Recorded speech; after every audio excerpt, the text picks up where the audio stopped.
Once upon a time, in a quiet little town on the edge of Washington state, there lived a man named Ethan Cole.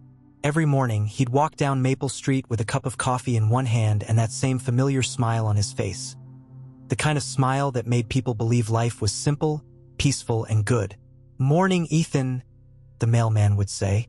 Ethan would smile back, "Morning, Tom. Beautiful day, isn't it?" But what no one knew was that behind that smile lived a man who hadn't slept peacefully in months. He'd returned to his empty apartment, where the walls echoed with silence. The picture frames on the table showed another version of his life, one where he wasn't alone. A photo of him, his wife Claire, and their little girl, Emma, laughing under the autumn sun. But that was before the accident that took Emma away and shattered everything Ethan once was. It had been a year since the tragedy. Ethan still worked at the same auto garage, fixing cars, pretending to move on. His co-workers admired him. "Man, I don't know how you stay so positive after all that," one said. Ethan smiled, tightened a bolt, and replied, "Guess you just keep going." But the truth was, every night, he sat in his car long after work ended, staring at the steering wheel, hands trembling, trying not to break again. His therapist once told him, "Ethan, pain doesn't disappear just because you hide it behind a smile." He had nodded, but deep inside he thought people need that smile, because if he stopped smiling, maybe everything around him would collapse. One rainy evening, Ethan sat on a bench in the old town park. The world around him was gray, soaked, lifeless, exactly how he felt inside. A young boy, maybe 9 or 10, sat down beside him, holding a soaked paper boat.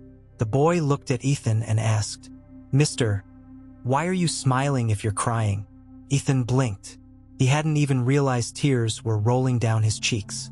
He chuckled softly, wiping them away. "I guess. Sometimes you smile so people don't ask what's wrong." The boy frowned, his innocence cutting deeper than any adult's advice. But what if someone should ask?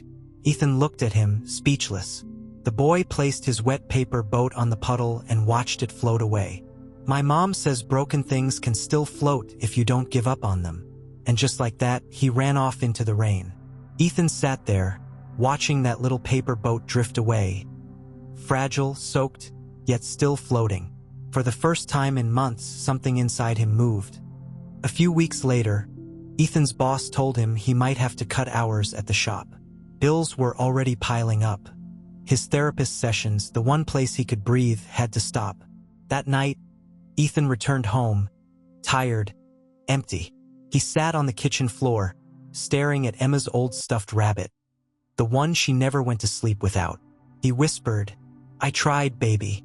I really did." His phone buzzed, a voicemail from his wife, Claire. They'd been separated since the accident. He hesitated but pressed play. Her voice trembled.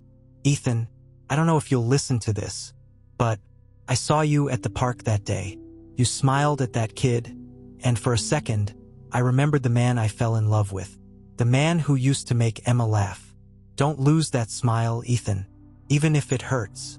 The message ended. Ethan's heart broke again. But this time, it wasn't the sharp pain of loss. It was something gentler, like the sound of a heart trying to start again. He whispered, "Okay, Claire, I won't." The next morning, Ethan stood in front of his mirror. The man staring back looked tired, aged, but there was something else, determination. He took a deep breath and said aloud, "Let's start small." He began running every morning. Just a mile at first, then 2. He picked up his old guitar, the one gathering dust since Emma's birthday. He started volunteering at a local children's hospital, fixing toys, telling stories, making kids laugh. He didn't do it to forget. He did it to remember what kindness felt like. And slowly, that fake smile began to change. It wasn't perfect, but it was real. One afternoon at the hospital, Ethan met a little girl named Lily, who was battling leukemia. She loved to draw, but her hands shook too much to color within the lines. Ethan knelt beside her bed and said, "Hey, you know what? The best drawings don't stay in the lines." She giggled, Really? Really? He smiled. Even the sky doesn't stay in the lines when the sun sets. Lily handed him a red balloon and said, "This is for you, so you don't forget to smile." That night, Ethan tied the balloon to his balcony. It swayed gently in the wind, a reminder that even small kindness could light up the darkest places. But healing isn't a straight line. A few weeks later, Ethan found himself standing in Emma's old room. Dust covered her toys, her drawings, her little pink shoes. He sat on her bed, holding a photo of the three of them. And he broke down. He screamed, cried, punched the floor. Every emotion he'd buried came flooding out. The anger, the guilt, the heartbreak. For hours he sat there, shaking until he finally whispered, "I miss you. I'm sorry." And for the first time, he didn't try to stop the tears. He let them fall freely, honestly. Because that night, Ethan finally realized something. Smiling through pain doesn't mean denying it. It means surviving it. Months passed.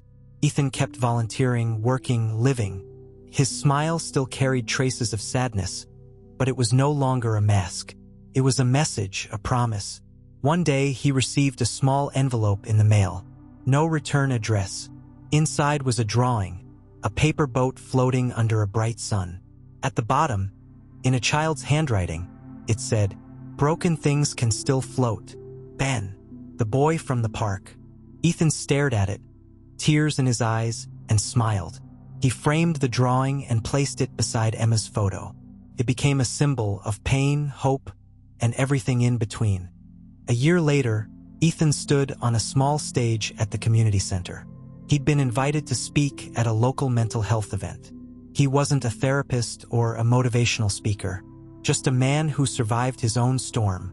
He looked at the crowd, ordinary people, like him, hiding their pain behind polite smiles. He took a deep breath and began. Everyone sees the smile. No one sees the story behind it. For a long time, I thought strength meant pretending I was okay. But it doesn't. Strength means waking up, even when everything in you says don't.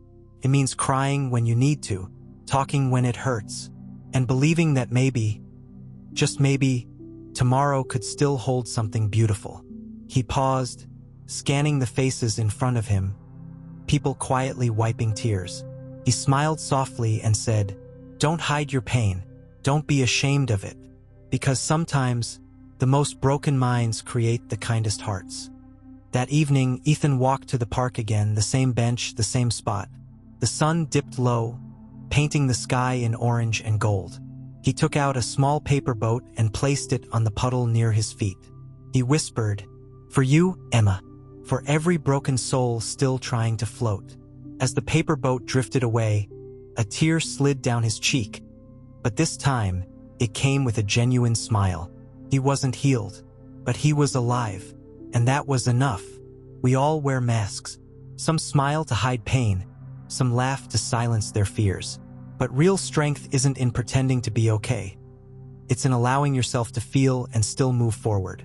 Ethan's story isn't about losing or winning. It's about choosing to smile through the pain, not around it. Because sometimes the bravest thing you can do is keep living, even with a broken mind. Moral: pain changes people, but it doesn't have to destroy them. You can smile through the pain, not because life is perfect, but because you choose to keep going despite it.